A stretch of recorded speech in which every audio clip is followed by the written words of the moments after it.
오늘 역대상 2장 1절에서 41절 말씀을 통해서 하나님 나라의 역사의 주역이 됩시다 라는 제목으로 우리 셀라이프 큐티 함께 은혜 나누기 원합니다. 오늘 먼저 본문을 읽고 어떠한 생각이 드셨습니까? 오늘 본문이 참 길었습니다. 그리고 참 우리의 언어와는 조금 사뭇 달라서 입술에 착착 감기지 않는 낯설은 이름들이 너무 많이 나와서 저도 몇 번이나 읽어봤지만 참 입에 참 와닿지 않고 좀 어려운 단어가 있는 것 같다라는 생각이 들었습니다. 그런데 오늘 우리가 살펴본 족보는 이제 유다 자손의 족보인데요. 어제도 저희가 함께 나누었지만 이 세상 사람들, 특별히 하나님을 알지 못하는 이 불신의 세대가 이 세상을 쥐락펴락할 때에 하나님께서는 믿음의 가문을 눈여겨보고 계셨다라는 사실을 우리가 기억해야 된다는 사실이죠. 하나님께서 이 믿음의 가문, 특별히 오늘 유다 자손의 이 족보를 통하여서 하나님께서는 이 믿음의 가문을 어떻게 사용하실까? 이 불신이 가득한 이 세대 속에서 믿음의 가문을 어떻게 사용하실까라는 그 기대감을 가지고 오늘 본문을 살펴보아야 된다는 것이죠. 두 번째로 오늘 본문에 나타난 인물, 사건, 장소가 오늘 본문과 어떠한 관계가 있을까요? 오늘 본문은 이스라엘 12지파를 먼저 1절에서 소개하고, 그리고 제일 먼저 르우벤을 먼저 소개해야 되는데 오늘 본문은 유다 지파를 먼저 소개하고 있습니다. 물론 여기 나온 족보가 유다 지파의 전체를 다 소개하는 건 아니지만 이 유다 지파에 특별히 하나님께서 말씀드렸다시피 눈여겨보셨던 이 믿음의 가문, 믿음의 인물 한 사람 한 사람을 통하여서 이 불신이 가득하고 하나님을 대적하는 이 죄악 많은 세상에서 하나님께서는 이 하나님 나라의 확장과 그 역사를 위하여 믿음의 한 사람을 어떻게 그 주역으로 쓰시는가, 여기에 관점을 두고 우리가 오늘 본문을 살펴봐야 된다라는 것이죠. 이 유다 지파가 하나님께 사랑받고 칭찬받은 지파는 분명합니다. 그럼에도 불구하고 그 안에 실수와 실패의 모습도 참 많이 있었죠.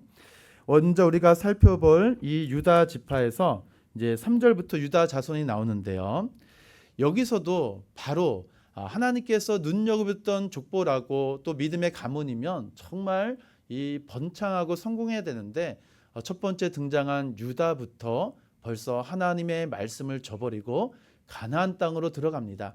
그곳에서 하나님 말씀을 저버리고 가나안 여인과 결혼을 하게 되죠. 그리고 아들 셋을 낳았는데 오늘 우리가 읽은 말씀같이 오른은 이 여호와께 범죄하였고 하나님 보시기에 악하게 했기 때문에 그를 하나님이 죽이셨습니다. 이러한 상황 속에서 그의 며느리 다말, 우리는 다말을 잘 알고 있습니다. 이 다말이 정말 믿음으로 신앙을 지켜왔던 인물이죠.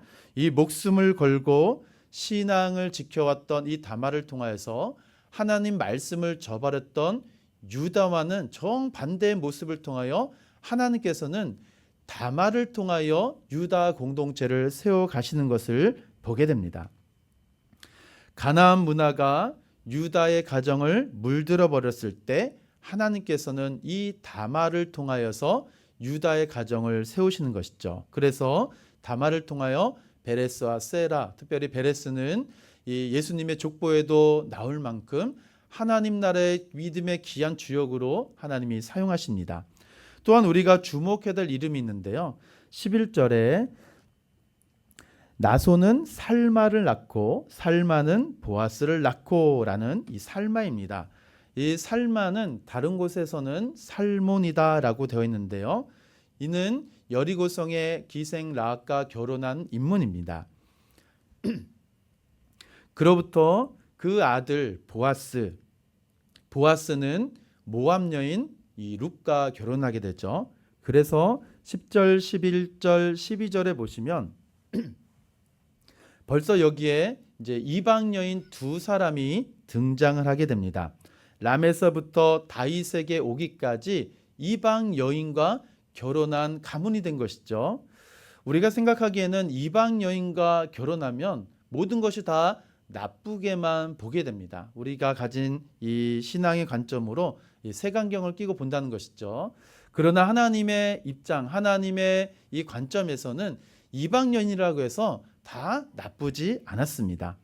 하나님을 믿고자 하는 열정으로 붙들린 그 한 사람을 하나님께서 어떻게 사용하시는가, 우리가 계속 지금 하나님 나라를 하나님께서 이끌어 가시고 그 하나님 나라를 이끌어 가실 때 한 사람 한 사람 세우시는 그 믿음의 주역을 우리가 보게 됐는데요.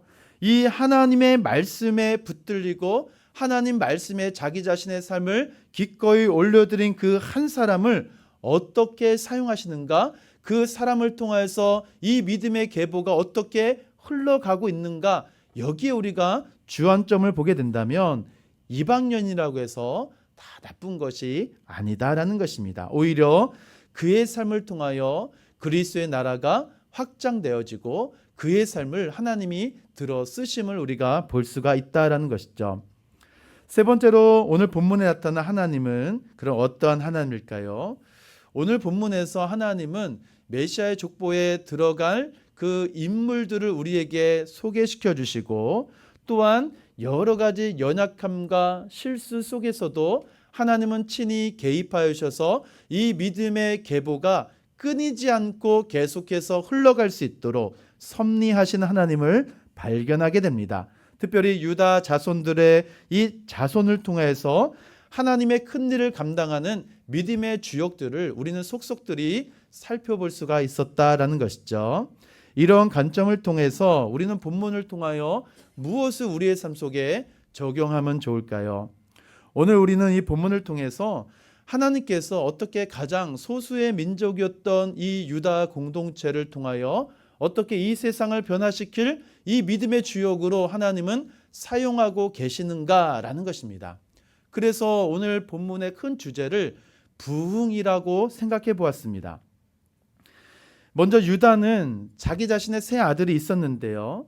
첫째, 둘째가 다 하나님 말씀에 불순종하여 죽음을 당합니다. 그리고 막내 세라 한 사람만 남게 되는데요. 여기서 주목해야 될 사람 바로 다말이죠. 그는 전혀 신앙 없는 상태에서 유다의 며느리로 들어오게 됩니다.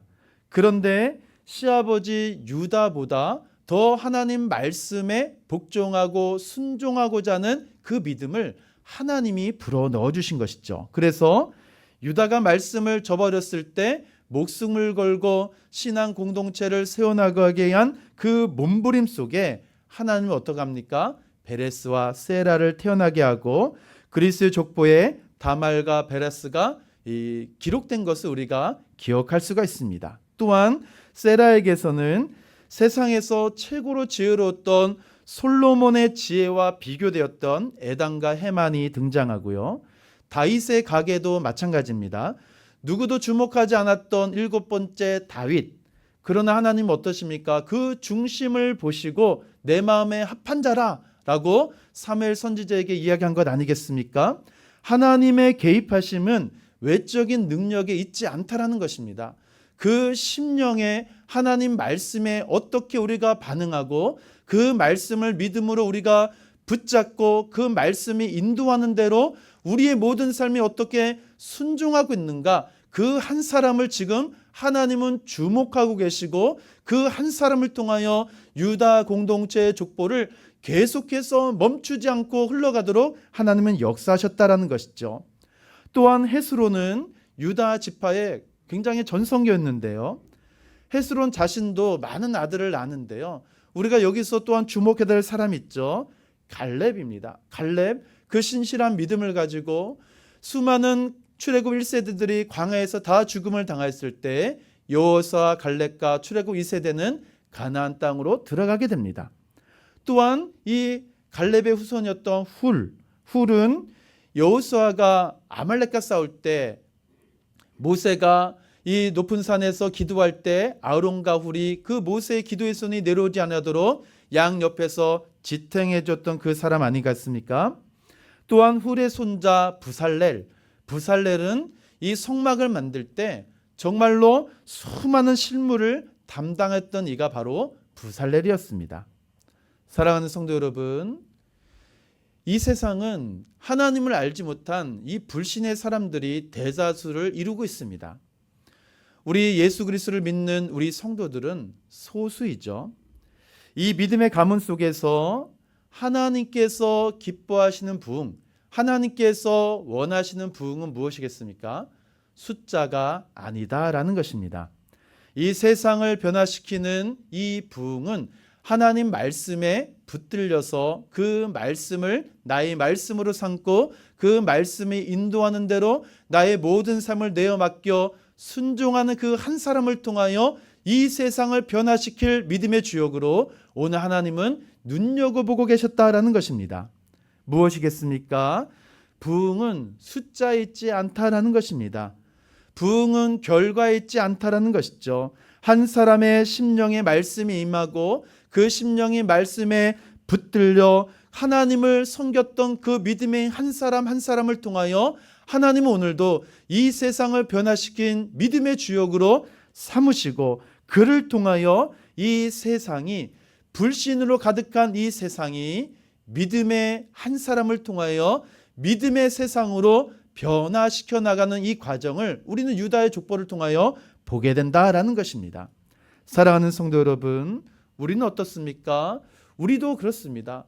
우리도 어찌 보면 이 불신에 가득한 세대 속에서 살아가고 있음에도 불구하고 하나님의 저와 여러분에게 주신 이 믿음을 귀히 여기지 아니하고 우리가 이 불신의 세대 속에서 우리가 믿음의 정체성을 잃어버리고 그냥 물 흘러가듯이 따라갈 때가 얼마나 많은지 모릅니다.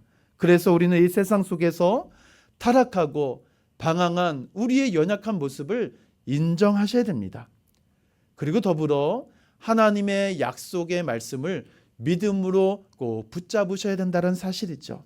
이 믿음의 약속을 붙잡고 의지하셔야 됩니다. 모든 사람들이, 특별히 유다 공동체의 모든 후손들이 다 이와 같았으면 좋겠지만 아간과 같이 하나님의 말씀을 저버리고 자기 자신의 정욕대로 행하였던 이들도 있었습니다. 그러나 하나님은 어떻습니까? 우리의 이러한 연약함과 실수와 실패 속에서도 하나님의 약속의 말씀을 믿음으로 붙잡고 정신을 차리고 하나님 앞으로 돌아선 그 한 사람을 통하여 하나님은 일하기 시작한다라는 것이죠. 그래서 하나님은 오늘도 저와 여러분의 그 심령의 부흥을 기대하신다라는 것입니다. 말씀을 뜨겁게 사랑하는 그 한 사람을 통하여 이 세상이 감당할 수 없는 믿음의 주역으로 하나님은 저와 여러분을 세워주시기를 그토록 원하신다라는 것입니다. 심령의 변화, 삶의 변화를 통하여 우리가 해야 될 것은 다른 것이 아니죠. 바로 살아계신 하나님이 역사하고 계신다. 하나님은 지금도 살아계신다라는 이 증거가 우리 입술과 삶을 통하여 고스란히 나타나는 것이다라는 것이죠. 사랑하는 성도 여러분, 불신앙이 가득한 이 세대 속에서 하나님께서는 누구를 믿음의 주역으로 삼으실까요? 다른 것이 아니라 우리가 지금 무엇을 믿음으로 붙잡고 있느냐라는 것입니다.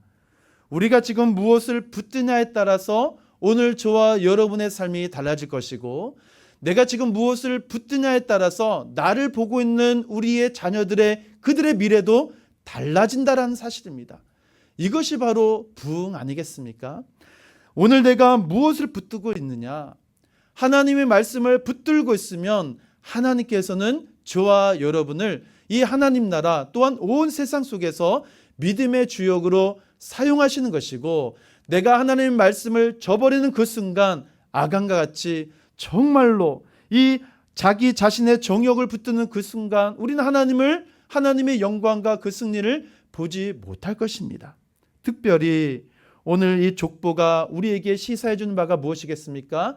믿음의 한 사람이 하나님의 말씀을 붙잡았을 때 그를 통하여 태어나는 수많은 자손들이 하나님의 영광을 보게 되었다는 사실입니다.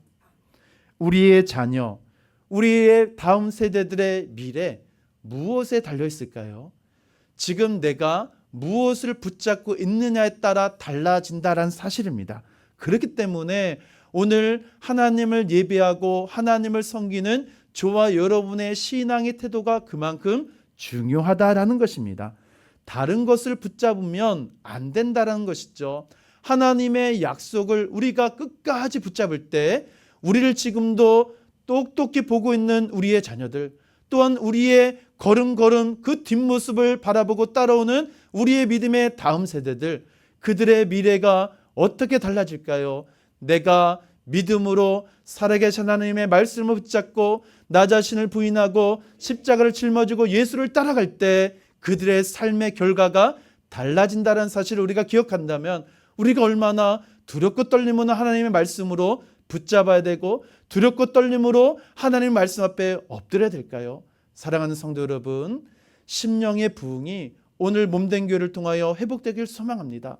하나님 나라의 역사에 그 믿음의 주역으로 우리 모든 성도님들이 쓰임받기를 소망합니다. 이를 통하여 우리 자녀들이, 우리 다음 세대가, 온 믿음의 공동체가 같은 마음으로 하나님의 영광을 높여드리는 귀하고 복된 한 날 되기를 주님의 이름으로 축원함을 드립니다. 기도하겠습니다.